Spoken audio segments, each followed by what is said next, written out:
Alright guys, today we're going to diagnose an ICS 695 concrete chainsaw, frozen solid. So we're going to try to figure out why.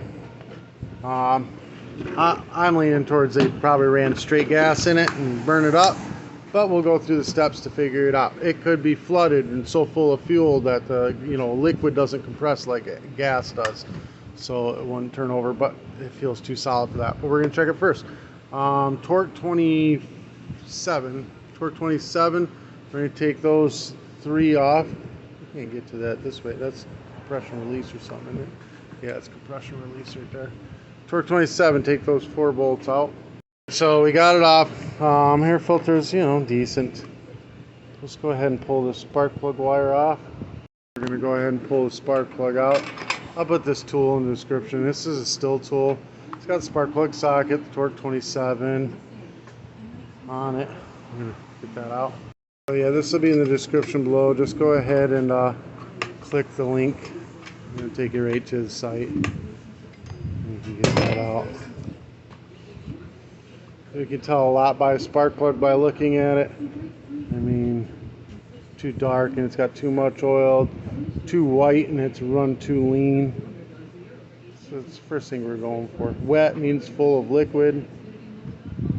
And yeah, that was run way too lean. It's brown even.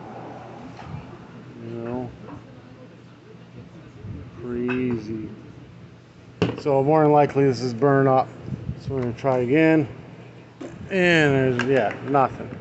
Another thing we can do, I'm just delaying the inevitable, but it could be something stuck on the flywheel against the coil. So we're going to pop off these 4 bolts here. 1, 2, 3, and there's a 4th one right over here. 4. Torque 27, pop those out. Pull the recoil off. Oh look, recoils. Something's going on with the recoil. Oh look, this is trying to move. Something going on with the recoil. Look at that. It moves though. It needs some lube. The real issue is, I think this has got water damage. Because it is moving slightly. You can hear squeaking and you see rust on that. We're going to go ahead now, the final thing, final check. We're going to check for lines on the actual piston itself. So what we're going to do is take out Torque 27s down in there and there, and then there's another one covered in concrete dust. Anything that's covered in concrete dust, where's the pick? You just pick it out real quick.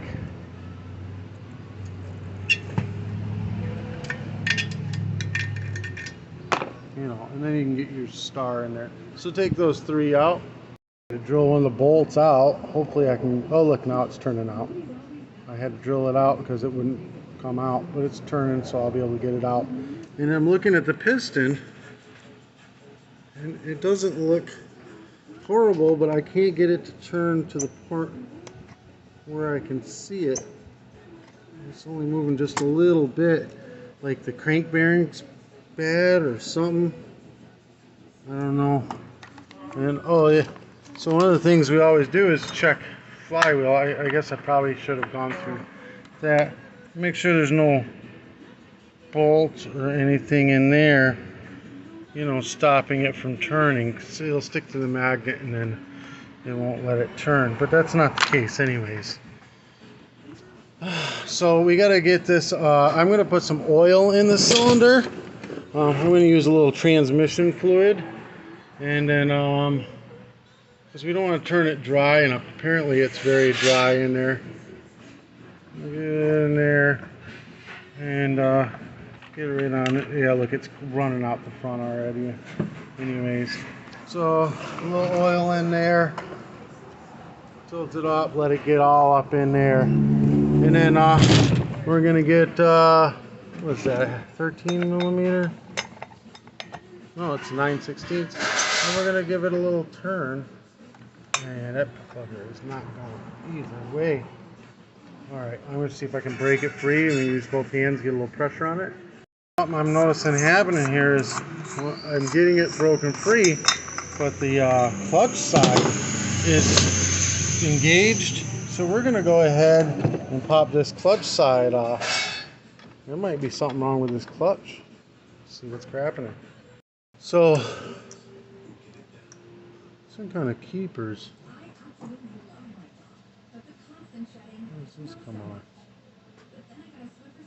Usually there's like a C-clip.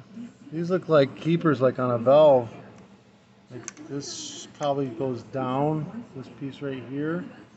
I'm gonna play with it and find out. But I think I'm gonna have to force this outer ring down and then these keepers will pop out. We'll see.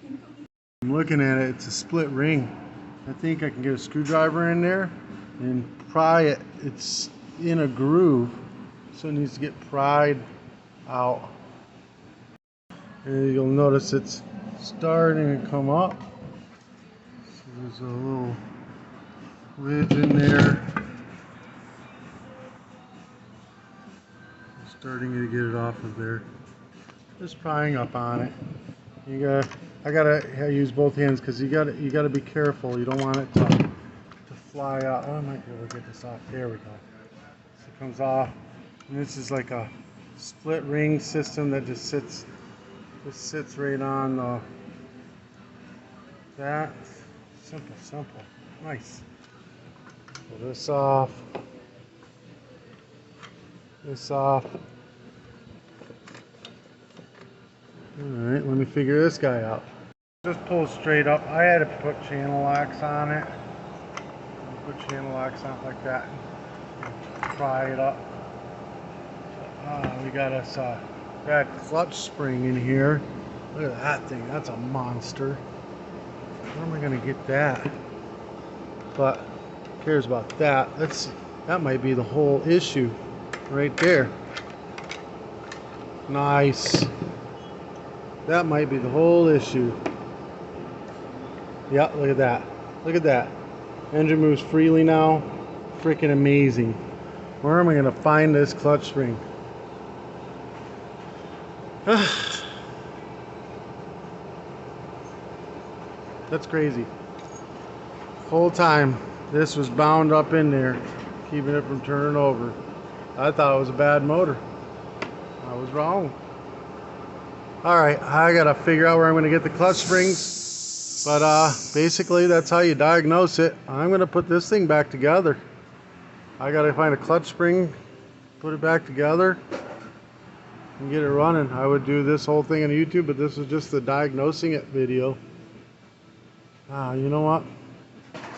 The only reason I can't keep doing this video is because I'm gonna have to order the clutch spring. I don't have them. Alright, this helped you out in any way, shape, or form. Give me a thumbs up, hit that subscribe button. I'll find the clutch spring. I'll put it in the description below. But it gives you, this is like the process you go through to figure out why your stuff's frozen. It could be as simple as a stupid spring. Alright guys, hit that subscribe button. If you want to do any advertising through my channel, message me. I'll be more than happy to have you. Peace.